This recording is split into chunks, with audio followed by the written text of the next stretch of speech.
Don't mind me. I'm just gonna show up and start talking about some Sonic the Hedgehog. Welcome back to Draw-Thru Season 1, the last episode of Season 1, which means it's going to be the last episode about our good pal Sonic the Hedgehog for a little while. Today we're going to take a little bit of a tangent from our usual game-centered discussions and talk about Sonic in animation form, specifically his 1996 OVA. Well, 1999 if you lived in America. This original video animation came out in Japan in two parts. One in January of 1996 and the other in March of 1996. In America, we got ours as a single video in 1999, 3 years later. When I first found the OVA, I was both confused and very excited. Because as a kid, I watched and rewatched again countless times the opening to Sonic CD. So much so that I actually started to dive through this CD of Sonic CD to find the video files of the good ending, the bad ending, the intro, the pencil test, which I always thought was super cool. That pencil test was a huge inspiration for me as an artist. I would try to imitate the little pencil test animation thing. I made flip books of Sonic the Hedgehog, all because of the stuff that I found from the Sonic CD. And the only other Sonic animation that I really got exposed to was Sonic X back on 4Kids TV. I never got to see any of the pre-Sonic X stuff like Sonic Underground, Sonic SatAM, or the Sonic Says Sonic, The Adventures of Sonic the Hedgehog. I missed out on all of those, which is why I don't have a lot of nostalgia for those, as I feel a lot of the things that people like from those shows is more nostalgic than quality. Hot take! So I didn't get to spend any time with those pre-Sonic X TV shows, and the only reason I got to see Sonic X is because it was on 4Kids TV, which was a Fox local access Saturday morning cartoon kind of program slot. So I watched Sonic X, but it wasn't the Sonic that I grew up with. It was the Sonic Adventure, Sonic Advanced. It was modern Sonic, which I was very happy to watch, but it wasn't Sonic CD Sonic. He was different. He was...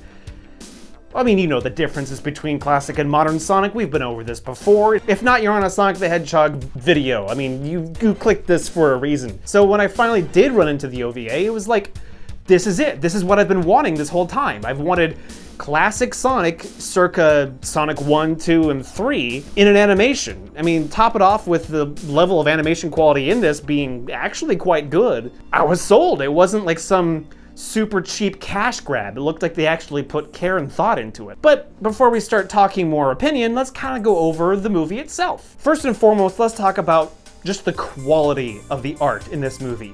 I'm specifically talking about the art, not the animation. The animation is gorgeous, but I'm talking about art style. It is quintessential 90s anime. Like, I am surprised I don't see the backgrounds and art from this OVA in more like lo-fi study beats, nostalgic driven YouTube videos that are, I have to admit, I watch a fair bit of. And the actual animation itself is quite good. It's seamless for the most part. There's a few awkward moments, but I mean, it's an OVA from the 90s. None of them were perfect. So this one, A+ in my book.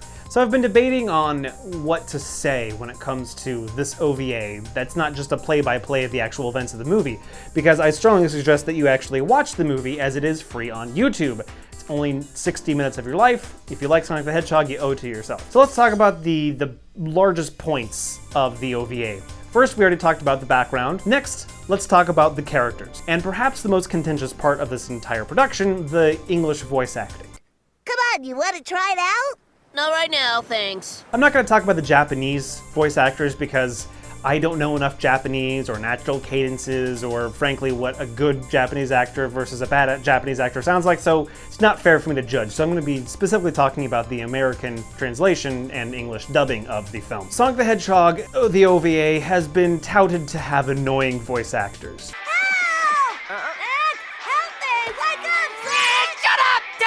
Now, while I don't necessarily agree that it's as egregious as some people feel it is, and that's opinion, so fair, I also don't love the voice acting for the titular Sonic the Hedgehog and Tails. They both sound like they have a cold. They both kind of sound like they're talking like this through the entire movie. And while I get they're kind of going for a cutesy feel, especially with Tails, I feel like it kind of is distracting, just at least for the immediate immersion. Because for me, I can get like 10 minutes into it and just get used to the voices, but I can understand where some people may not care for that particular choice when it comes to the acting. Now, this is where I want to make a distinction between voice acting and voices used in acting, because they're not the same thing. As an analogy, animation versus art style. Oftentimes you'll hear people say, oh, I don't like the animation in that movie, where what they really mean is they don't like the aesthetic style of the movie. What animation is the animation of a moving object through a whatever 2D, 3D space, you know. So the way that character is illustrated as they move is the animation of that particular character. The art style of that character is how they're drawn, the kind of eye they have, the clothes they have, the way they illustrate shadow or form or shape. That is art style versus animation. Very similar to voice acting versus voices chosen for acting. Sonic and Tails don't have my favorite voices, but their acting, the way they're acted out, is quite good. Or rather, there's nothing wrong with it. It's not Oscar level acting, but it is good acting. So I do want to establish that while I don't necessarily agree with the type of voices chosen for Sonic and Tails, I don't think they are bad voice actors. I just think they were given a peculiar voice and they executed it quite well. But Sonic and Tails aside, let's talk about my favorite voice actor in this movie, the voice actor for Dr. Robotnik. It's been a long time, hasn't it? Good to see you again, Sonic. This Dr. Robotnik is as quintessentially Robotnik as I ever imagined he would be. I do love Jim Cummings. He did a great job as Dr. Robotnik in the Saturday morning cartoon show with Princess Sally and all that, but for me, I couldn't get past the fact that it sounds like Jim Cummings doing one of his voices. I already hate you. Oh my. I'm shaking in my boots. Getting rid of you is gonna be a blast. Rest in pieces, wall crawler. Whereas this Dr. Robotnik just sounds like Dr. Robotnik. I do know this voice actor from other projects. He was Gore in Metroid Prime 3. Don't you feel the power? Soon everything will be corrupted, including you. But he just sounds like the way I always imagined Dr. Robotnik would sound, and not Eggman. Mike Pollock, since Sonic X onwards, has been the quintessential Eggman. I can't think of anyone that has done it better. We all know your weak spot is water. So I stuck your friends over there, where you can't save them without treading H2O. And there is a difference between Dr. Robotnik and Dr. Eggman, I would argue. While Dr. Eggman is a bit more like evil and maniacal, Dr. Robotnik feels just kind of more cartoony, not necessarily more stereotypical, just a bit more like jovial and goofy, I guess. And you can see that in this movie because he does come off a bit goofier than he would as Dr. Eggman.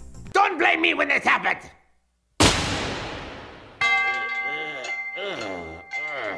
And Edward Neal, he just crushes Dr. Robotnik. I can't think of Dr. Robotnik as sounding any different than what he does in this OVA. I would be hard-pressed to come up with anything different. He is by far the best voice that comes out of this film. Knuckles is also a close second. So the movie starts off with Dr. Robotnik doing a voiceover about his newest and bestest creation, Hyper Metal Sonic. Not sure where the hyper comes from, but it's Metal Sonic, so that's what I'm here for. You know me. So he talks about how great it is, and how it's going to be basically the destruction of the whole world, you know, classic supervillain stuff. Cuts to Sonic and Tails immediately establishing their characters in a beautiful way. Tails is smart. One of my biggest problems with the Sonic Saturday morning cartoon show is they turn him into kind of a kid character. He's not brown, Sonic Saturday morning cartoon show. He's orange. Orange fox. But he's smart. He's an inventor. He makes stuff, technological stuff, and we immediately see that because he built a rocket-propelled bodyboard, and Sonic's just like, sure, Tails, cool. I'm gonna sit here and be the cool guy. Immediately establishing Sonic is too cool for school.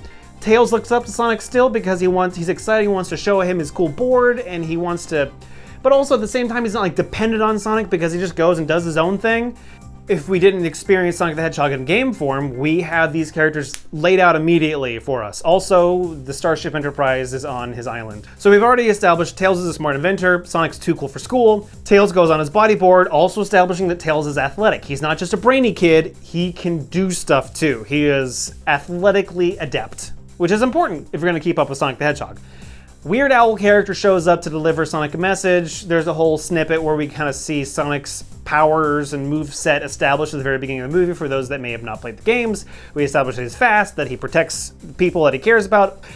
5 minutes in, bad guy's plot, who Sonic is, who Tails is, and then the Owl guy shows up to create the inciting incident by saying, Mr. President needs to see you. Oh, by the way, there's a president.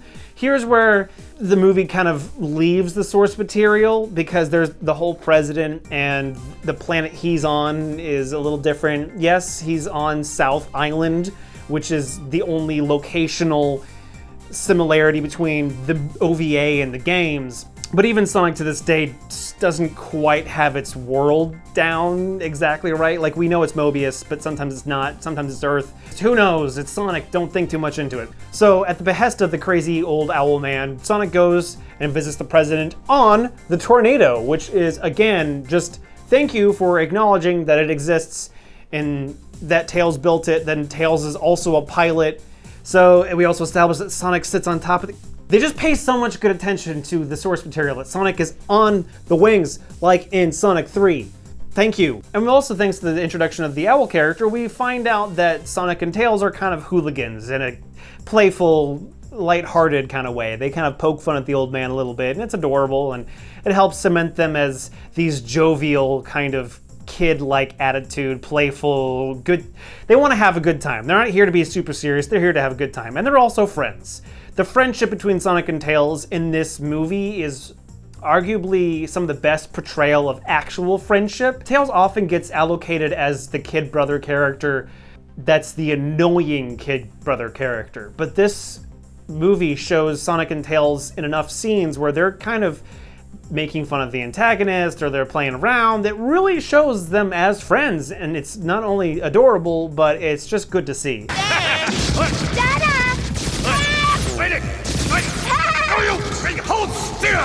It's good character development, and you don't see that kind of dynamic between the two of them. It's like kind of in Sonic Forces when, spoilers, kind of, Sonic gets, let's just say, sent away. Tails is like, I know he'll come back, we're best friends and all that stuff. It's like, yeah, cool, but I don't ever see it. And this one, we actually get to see it, so I appreciate that. So they fly to meet Mr. President. Oh, lo and behold, Dr. Robotnik is there, and he has the president and his kind of crappy daughter, Sarah, held hostage. She's very selfish. No, you beat me again. I can't win this stupid game. I won't be talking too much about her because she's kind of a nothing character, more of a plot device than a character. Dr. Robotnik says, hey Sonic, I have a problem. I live in Exposition Land. He talks about Robotropolis, how there's basically a mechanized version of Dr. Robotnik running around, trashing the place, and he sabotages the robot generator, which is going to make it explode. He talks about the fact that Sonic lives on an outer shell of a world called, they call them dimensions, but I think that's just a translation issue. Sonic and the President live on like an outer shell of the planet they're on, Land of the Sky, and then Dr. Robotnik lives in the core surface of the planet, and that's called the Land of Darkness. That's where Robotropolis is. He finally gets Sonic to say yes to go stop the robot version of Dr. Robotnik. It's all just like set up stuff like, hey, here's your quest. Oh no, you're the bad guy, how can I trust you? And they're like, oh, but the fate of the world is at stake. And Sonic's like, fine, I'll do it. There's also a small character moment in this particular scene that I appreciate. Not only has it been established through dialogue and demeanor that Robotnik has been a threat in the past to Sonic and Tails, but it also establishes their history together because Robotnik gives Tails the navigator, not Sonic. He knows Tails is the smart one, and this will come into play later. You need to take this with you, Tails. It's a navigator. As long as you have that with you, it should take you to Robotropolis, using the shortest and fastest route. Thank you, Robotnik. Following this, we get to see Sonic board an airplane, which is adorable. But once they kind of descend into the land of darkness, we then get treated with the ultimate Sonic game, but animated scene of the film. It's just the game, but in animation form, and they do a really good job doing it. Not only do they pay homage to the Badniks, the Spikes, and the Springs, but they also pay homage to the opening of Sonic CD, or at least that's my theory, with a few shots of Sonic running through the landscape, very reminiscent, without copying some scenes you saw in the intro to Sonic CD.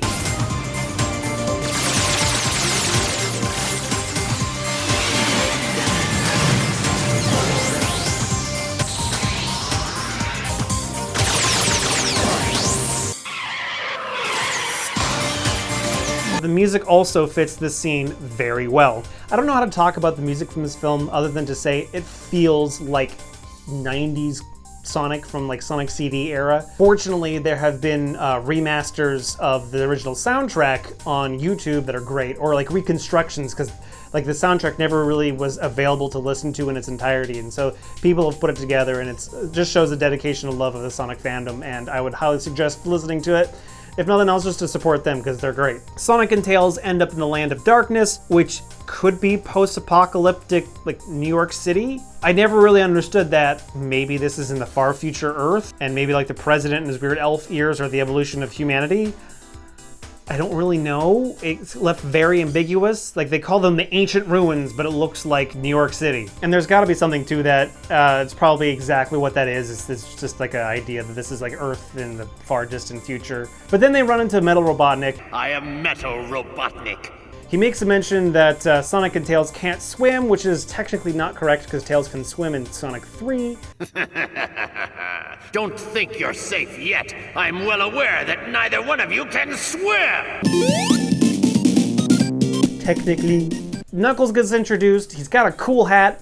I'm definitely not biased whatsoever about hats. Knuckles helps them beat Metal Robotnik. Then they move on to Robotropolis proper, which, again, because this film gets its source material, Robotropolis looks like Dr. Robotnik. It's got his shape, it's got his mustache, it's got his eyes.